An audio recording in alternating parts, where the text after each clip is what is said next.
Assalamualaikum, halo everyone, balik lagi di channel aku Intan.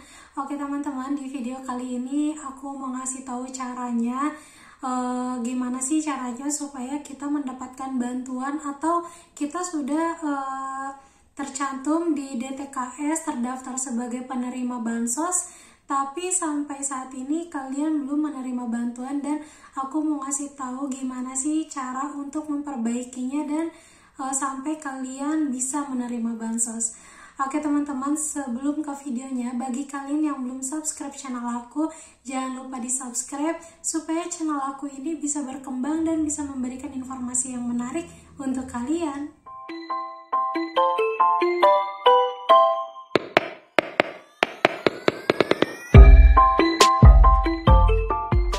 Di lain wilayah juga ditemukan aduan masyarakat yang namanya tercantum dalam data DTKS sebagai penerima bantuan BPNT, namun sampai saat ini belum pernah menerima bansos BPNT tersebut, baik berupa kartu ATM Himbara maupun sembakonya. Nah, di sini aku mau ngasih tahu penyebabnya, padahal nama kita itu udah tercantum di DTKS, terdaftar sebagai penerima bansos BPNT atau PKH, namun beberapa bulan saldo sembako masih nol. Nah, di sini aku mau ngasih tahu penyebabnya. Yang pertama yaitu NIK valid namun tidak ditemukan di Dispenduk Capil.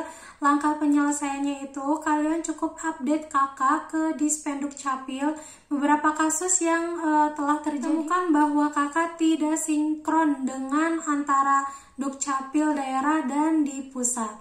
Yang kedua yaitu NIK ganda. Langkah penyelesaiannya, lakukan perbaikan data melalui operator SIKS NG di desa atau kelurahan distrik masing-masing wilayah kalian. Yang ketiga yaitu NIK penerima bantuan dinyatakan meninggal oleh Dukcapil. Langkah penyelesaiannya, jika sesuai dengan kondisi lapangan, dapat diusulkan untuk dihapus dari data SIKS NG, namun jika berbeda maka lakukan usulan perbaikan data di Dukcapil setempat. Yang keempat yaitu NIK ditemukan namun beda nama di Dukcapil. NIK dipakai orang yang berbeda. Jadi langkah penyelesaiannya itu lakukan perbaikan data diri di Dukcapil dengan membawa data pendukung. Nah, di sini juga aku mau ngasih tahu penyebab nama tercantum di DTKS, terdaftar sebagai penerima bansos BPNT atau PKH namun belum pernah terima bantuan sama sekali. Di sini aku mau ngasih penyebabnya. Biasanya penyebabnya itu yang pertama yaitu kartu ATM bantuan salah sasaran. Jadi kartu ATM bantuan BPNT hanya mencantum nama dan alamat pemiliknya tanpa disertai nomor identitas penerimanya.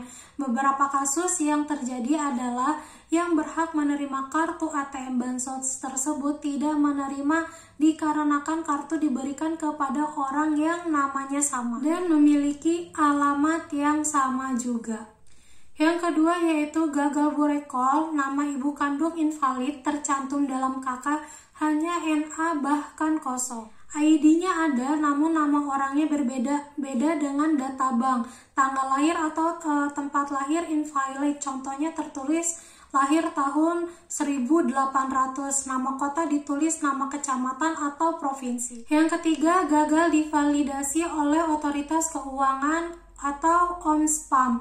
Jadi sudah memiliki rekening di bank namun sudah tidak aktif, sudah ada rekening di bank dengan nomor identitas sama namun nama beda, misal Mei Dayana tertulisnya Emi Dayana, nama tertulis tidak valid, contohnya Irfan Eko tapi tertulisnya kayak IRF4 Eko. Dari beberapa kasus yang aku sebutin, penerima bansos yang namanya tertera dalam DTKS hendaknya melakukan perbaikan data atau memperbaharui data yang valid di Dinas Kependudukan dan Catatan Sipil. Melakukan perbaikan data atau memperbaharui data yang valid di Dinas Kependudukan dan Catatan Sipil setempat secara mandiri agar tidak mempengaruhi proses pemberian bantuan sosial oleh pemerintah. Jika penerima bantuan enggan memperbaiki data dasar tersebut karena berbagai macam alasan, ada baiknya untuk melaporkan atau penyampaian hal tersebut kepada pihak desa, kelurahan, atau distrik agar oleh pemerintah setempat diusulkan untuk dihapus dari daftar usulan calon penerima bansos. Bahkan Menteri Sosial Tri Risma Haryani menekankan bahwa peran pemerintah daerah menjadi kunci dari penyaluran bantuan sosial ke tempat sasaran. Hal ini sejalan dengan ketentuan dalam undang-undang yang memberikan kewenangan kepada Pemda untuk melaksanakan pemutakhiran data kemiskinan.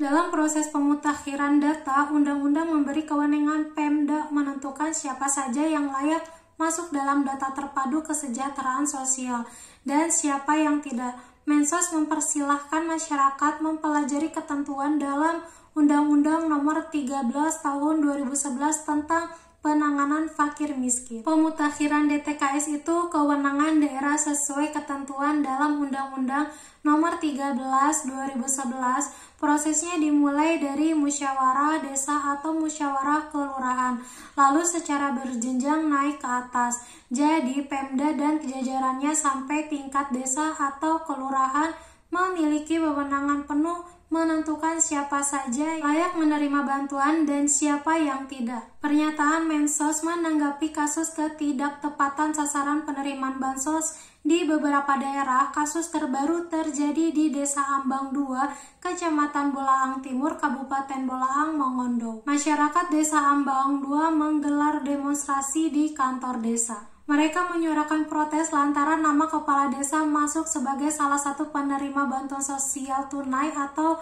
BST. Gelombang protes berlanjut dengan aksi penyegelan kantor desa dan penempelan spanduk bernada protes di dinding kantor desa. Jajaran Kementerian Sosial telah mengecek informasi tersebut dan memastikan nama kepala desa Ambang 2 Sagandi memang tercantum sebagai penerima BST. Kini Kemensos telah mengeluarkan nama yang bersangkutan dari daftar nama penerima. Merujuk pada Undang-Undang Nomor 13 Tahun 2011 tentang penanganan fakir miskin, pemutakhiran data menjadi kewenangan pemerintah kabupaten atau kota. Hal ini termasuk pada pasal 8, 9, dan 10 Undang-Undang Nomor 13 Tahun 2011 yang pada intinya pengamanatan pemutakhiran data merupakan proses berjenjang yang ditugaskan kepada pemerintahan kabupaten atau kota. Pada pasal 8 misalnya disebutkan bahwa verifikasi dan validasi sebagai yang pada ayat 4 dilaksanakan oleh potensi dan sumber kesejahteraan sosial yang ada di kecamatan, kelurahan, atau juga desa. Jadi memang Kementerian Sosial tidak melakukan pendataan langsung. Kementerian Sosial tugasnya menetapkan data yang proses pemutakhiran datanya dilakukan oleh daerah. Masalahnya masih ada pemerintah kabupaten kota yang kurang atau bahkan tidak aktif melaksanakan pemutakhiran. Untuk itu, ia mengingatkan kembali Pemda dan jajarannya untuk aktif dan mengawal sungguh-sungguh proses pemutakhiran data. Data kemiskinan itu kan dinamis, ada yang pindah meninggal dunia, ada yang mungkin sudah meningkat ekonominya sehingga tidak layak menerima bantuan bansos. Dan ada juga penerima dari kalangan dekat dengan kepala desa. Nah, kasus di Bolomo ini malah kepala desanya sendiri, maka memang harus dikawal terus. Oke teman-teman, mungkin segitu aja video dari aku. Semoga video aku ini bermanfaat. Oh ya, buat kalian yang belum subscribe channel aku ini, jangan lupa di subscribe, di komen, di like, dan juga dibagikan supaya channel aku ini semakin berkembang dan bisa memberikan informasi yang menarik untuk kalian. Assalamualaikum.